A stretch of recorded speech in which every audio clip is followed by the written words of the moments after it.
So hey guys, welcome to my new video. भाई स्वागत है हमारे एक फिर से नई वीडियो में। तो भाई आज हम देखने वाले हैं क्या भूत प्रेत होते हैं इस दुनिया में या फिर नहीं। तो आज हम यही देखने वाले हैं और वीडियो को लास्ट तक देखना, ठीक है। पूरा डिटेल में समझ आ जाएगा भूत प्रेत होते हैं या फिर नहीं। एंड गाइस वीडियो स्टार्ट करने से पहले जो भी देख रहे हो लाइक कर देना, चैनल पर नहीं हो तो भाई सब्सक्राइब करके बेल आइकन ऑल पे कर लेना भाइयों। जब भी भूत प्रेत या आत्मा की बात होती है तो दिमाग में एक अजीब सी सिहरन उठने लगती है। हाँ भाई, ये लोग तो ये है। सोचने पर मजबूर हो जाते हैं कि क्या सच में ऐसी चीजें होती हैं या फिर ये बस हमारे मन का वहम है। तो भाई हमें इस वीडियो में यही बताया जाएगा कि भूत प्रेत होते हैं या फिर नहीं, आत्मा वगैरह होते हैं या फिर नहीं, ठीक है। तो वीडियो को लास्ट तक देखना, पूरा डिटेल में समझ आ जाएगा। वैसे मेरे अकॉर्डिंग इन्हें सिर्फ वहम कहना ये सही नहीं हाँ होगा, भाई, ये इसे क्योंकि वहम अगर ये करना वहम सहन होता नहीं तो भाई। ऐसी चीजों का कोई एग्जिस्टेंस नहीं होता। ये लेकिन तो है। जब डुनकैन मैकडॉगल नाम के एक फेमस साइंटिस्ट ने इनके एग्जिस्टेंस का पता लगाने के लिए एक एक्सपेरिमेंट किया तो उसका रिजल्ट काफी सरप्राइजिंग था। कौन अपने सा इस एक्सपेरिमेंट में एक्सपेरिमेंट साइंटिस्ट ने भाई? एक आदमी के वेट को उसके मरने से ठीक पहले मेजर किया और फिर उसके मरने के बाद उन्होंने वापस से उसके वेट को मेजर किया। And the surprising thing is that उस आदमी की मौत से पहले और उसकी मौत के बाद वेट में करीब 21 ग्राम का डिफरेंस था।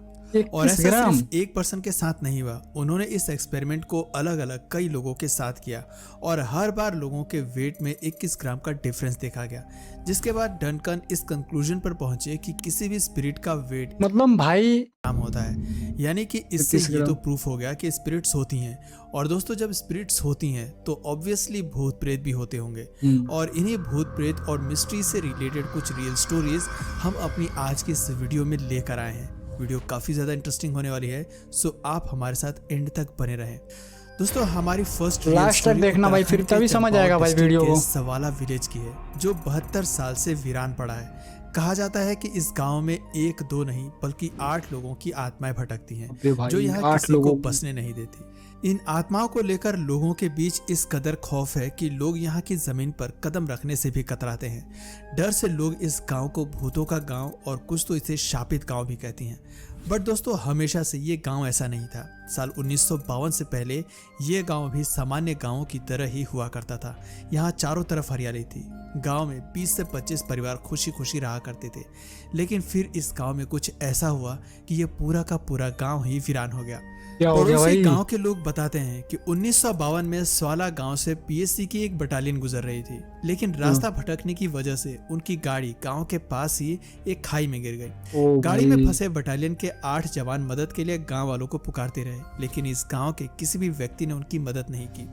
कहा तो ये भी जाता है कि उस समय गांव के लोगों ने उनकी मदद करने के बजाय उनका सामान लूटना शुरू कर दिया था। बताओ यार, गाड़ी के अंदर फंसे जवान उस अपने टाइम बचाव के लिए इंसानियत था ही नहीं लगातार ब्रो, गांव के लोगों को इंसानियत पुकारते रहे, था ही लेकिन नहीं। गांव के लोग उनका सामान लूट कर भाग गए और कुछ समय के बाद जवानों की गाड़ी में ही तड़प तड़प कर मौत हो गई। ओ यार। इस घटना के बाद से ही गांव में सब कुछ बदल गया। उन मरे हुए सैनिकों की आत्मा गांव में भटकने लगी।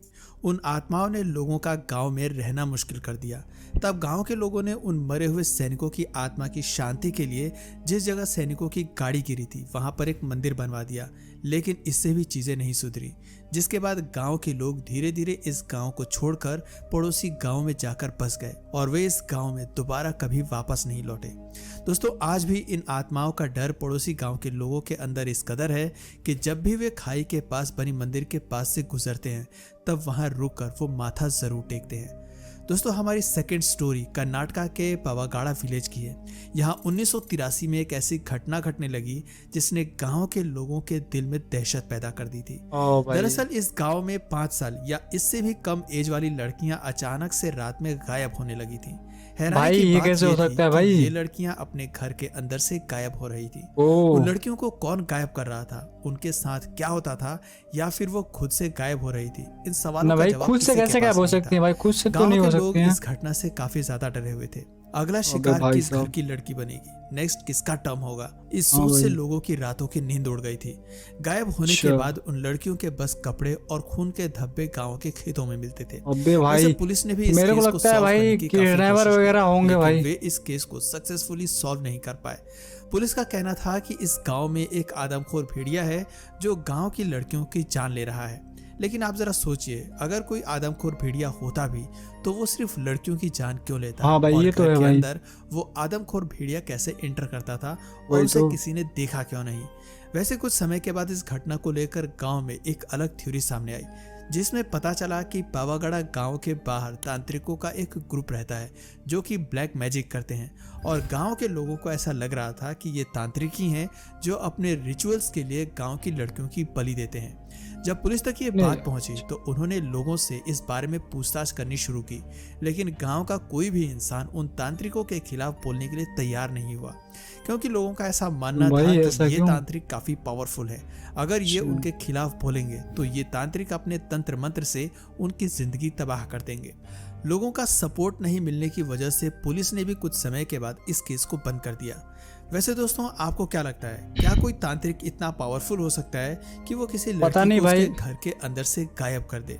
नहीं भाई, इतना तो इस केस पावरफुल के नहीं हो बंद सकता होने भाई। के कुछ समय के बाद लड़कियां भी गांव से गायब होनी बंद हो गई, लेकिन लड़कियों के गायब होने का ये केस आज भी अनसॉल्व्ड है।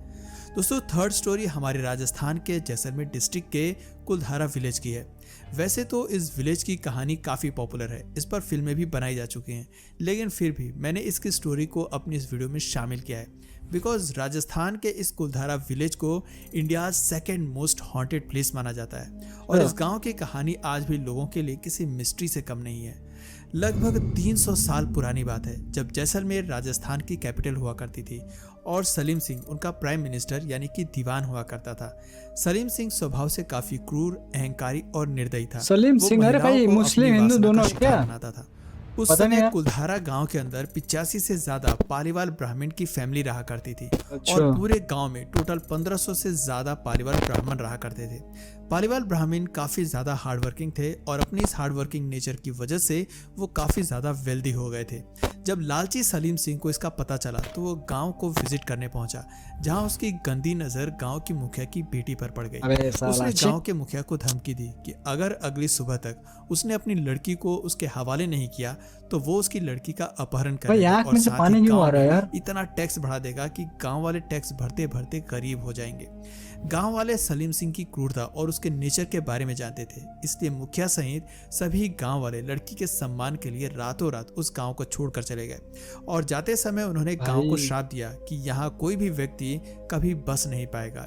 इसके बाद से ही ये जगह वीरान सम्मान हो की गई। बात है भाई, दोस्तों, लड़कियों की तो भाई कुलधारा गांव कुछ की भी ये हो सकता कहानी है। आसपास के गांव वालों द्वारा बताई जाती है, लेकिन यहाँ सोचने वाली बात यह है कि उस समय ना तो आज की तरह ट्रांसपोर्ट के साधन थे और ना ही फैसिलिटी इतनी एडवांस थी। ऐसे में गांव के 1500 लोग एक ही रात में कहाँ गायब हो गए, हाँ भाई, इसकी ये भी जानकारी सोचने वाली आसपास बात है के यार। गांव वालों के पास भी नहीं है।